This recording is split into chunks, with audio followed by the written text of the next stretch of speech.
Welcome to Penrose Learning, where we make understanding easy. In this video, I will show you how to cook mashed sweet potatoes. First, select about 2 pounds of firm, unblemished sweet potatoes. Next, peel them thoroughly and cut them into 1-inch cubes. This ensures they cook evenly and quickly.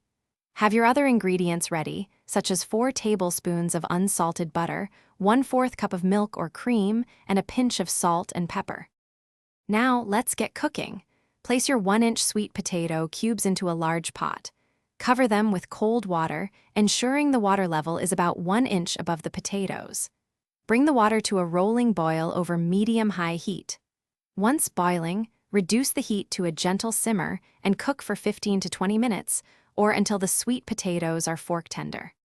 Once tender, carefully drain all the water from the sweet potatoes. Return them to the warm pot.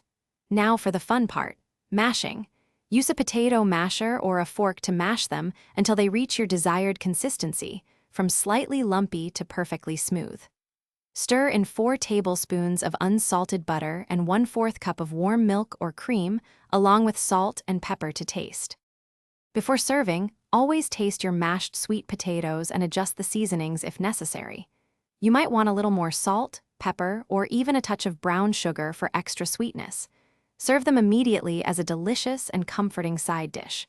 For a beautiful presentation, garnish with fresh chives, a sprinkle of cinnamon, or a drizzle of maple syrup.